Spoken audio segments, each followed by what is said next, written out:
Hello friends, story channel में स्वागत है। आइए सुनते हैं आज का अंतिम भाग।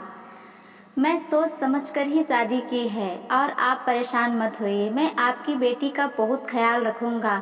मैं यह सोचकर हैरान थी कि इस आदमी ने कैसे मुझसे शादी कर ली, कैसे उसने यह सब कुछ कबूल कर लिया।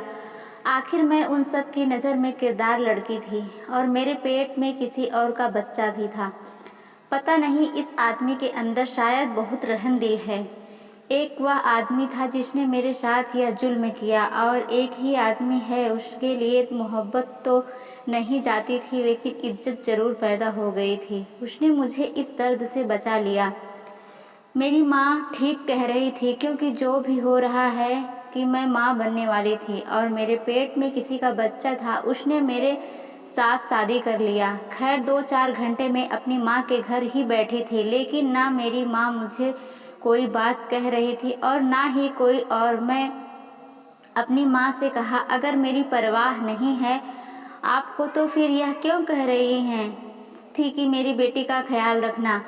मेरी माँ ने कहा, चाहे कुछ भी हो रहेगी तो तुम्हें यह बेटी ही, लेकिन जो तुमने किया है उसके लिए मैं तुझे कभी माफ़ नहीं करूँगी।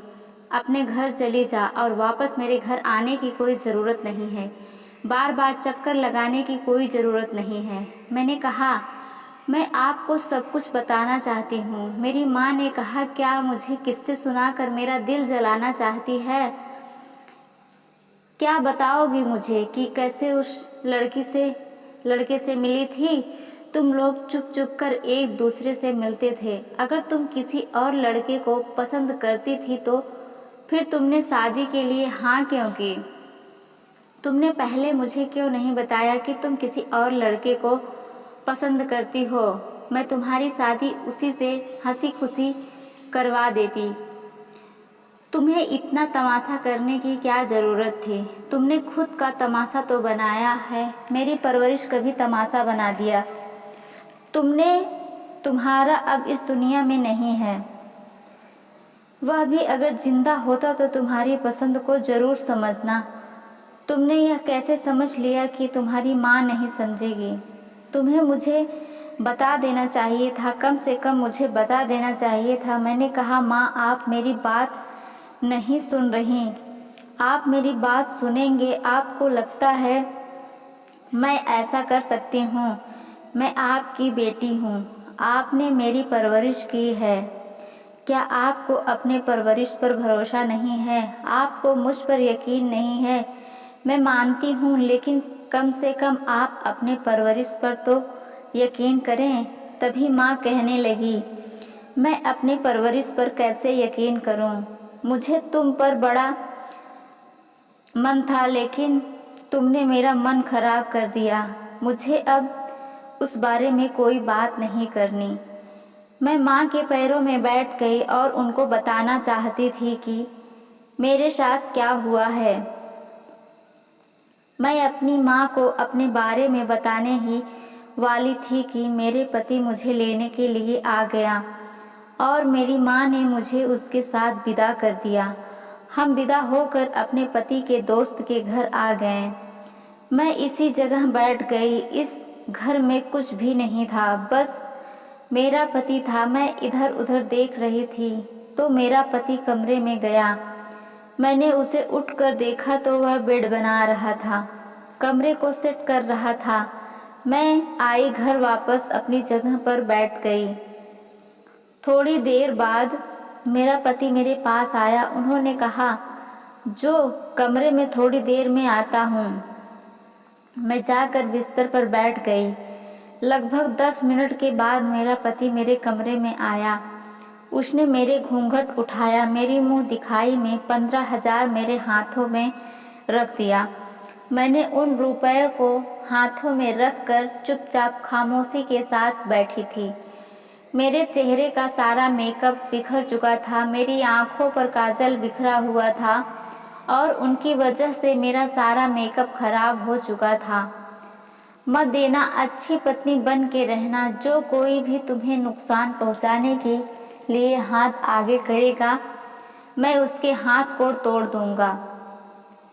लेकिन तुम भी बदले में मेरी हर बात मानना।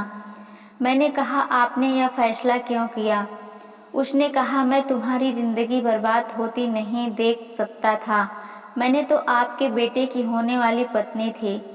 फिर आपने मुझे अपनी पत्नी बनाने के बारे में कैसे सोचा? उसने कहा, अब तुम ऐसी बातें मत करो। बहुत अश्लील आदमी है, बहुत बदतमीज है। उसकी परवरिश उसकी माँ ने की है। वह तो मुझे भी इज्जत नहीं देता।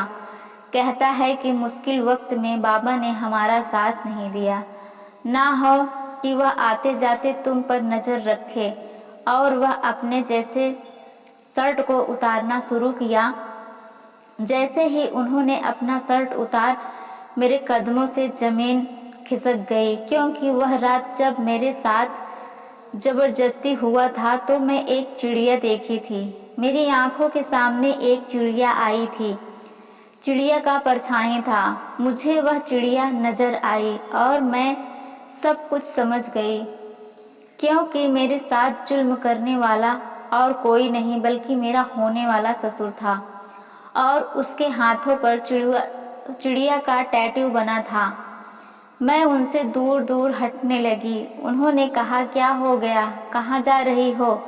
मैंने कहा, वह तुम थे। उसने कहा, क्या मतलब? मैंने कहा, वह तुम ही थे। उसने कहा, कैसे? और मेरे दिमाग में सब कुछ साफ हो गया था। मैंने कहा, उस रात छत पर जो भी मेरे साथ हुआ वह करने वाला तुम ही हो। मैं वहाँ से जाने लगी कि तभी उसने मेरा हाथ पकड़ लिया। उसने कहा, अब इस बात से कोई फर्क नहीं पड़ता। तेरे पेट में मेरा बच्चा है और मैं ही तेरा पति हूँ। अब अपनी माँ की और अपनी इज्जत बचाओ और चुपचाप अपनी ज़िंदगी मेरे साथ गुजार दो। बस मुझे पता था कि मुझे क्या करना है। मैंने एक फूलदान उठाया और उस वक्त के सर पर दे मारा और मैं वहाँ से भाग गई। सीधे अपनी माँ के पास आई और उसे सब कुछ बता दिया। मेरी माँ हैरान रह गई। मैंने कहा, माँ, मैं झूठ नहीं बोल रही। मुझे आपकी कसम, आपने मुझे बात करने का मौका ही नहीं दिया। और मैं भी सोच रही थी कि ना जाने कौन था जिसने मेरे साथ यह सब कुछ किया, लेकिन मुझे मेरा मुजरिम मिल गया है। वह आदमी मोहन है। उसने ही मेरे साथ यह सब कुछ किया। उसने मुझ पर गंदी नज़र रखी थी।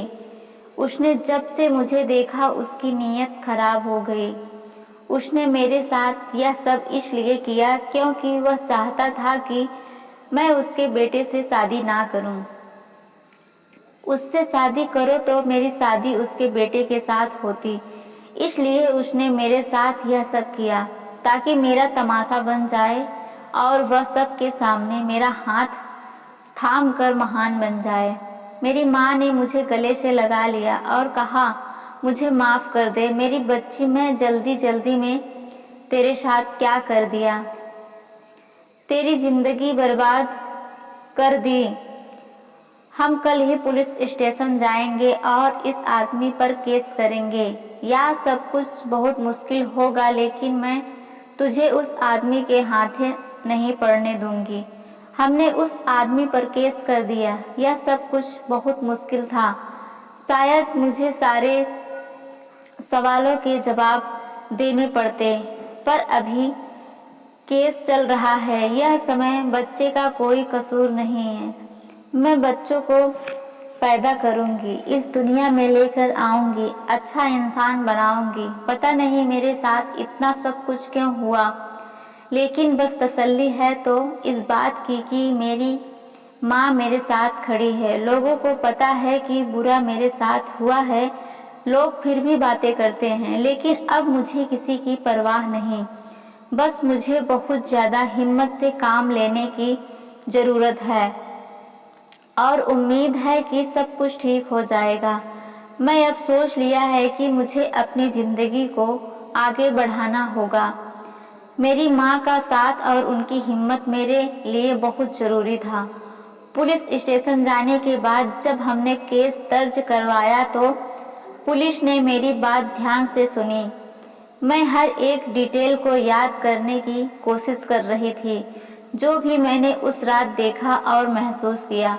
सब कुछ पुलिस ने मुझे सपोर्ट किया और कहा, आपको डरने की ज़रूरत नहीं, हम आपकी मदद करेंगे। इस बात ने मुझे थोड़ा आत्मविश्वास दिया। मेरे केस की सुनवाई का दिन आया और मैं कोर्ट में आ गई। जब मैं अपना बयान दिया तो मेरी आवाज़ थोड़ी कांप रही थी, लेकिन माँ ने जितनी हिम्मत दी इतनी रखी। मैंने बताया कि वह सिर्फ मेरा पति नहीं बल्कि मेरे लिए खौफ है। कोर्ट में सब लोग सुन रहे थे, उनकी आंखें मुझ पर भरी हुई थी। वह आदमी वहां खड़ा था, उसकी आंखें गुस्से से भरी हुई थी, लेकिन इस बार मुझे उससे डर नहीं लग रहा था। मेरे बयान के बाद मेरी माँ खुद को संभालते हुए बोली, या मेरी बेटी है, इसलिए जो भी जुल्म हुआ है उसकी कहानी सुनाई चाहिए। मेरे दिल में खुशी थी कि मेरी माँ मेरे लिए खड़ी थी। कोर्ट की सुनवाई के बाद मुझे समझ आ गया कि मुझे सिर्फ अपनी जिंदगी के लिए नहीं बल्कि उन सभी लड़कियों के लिए भी लड़ना है जो ऐसे ही मुश्किल वक्त से गुजर रही हैं।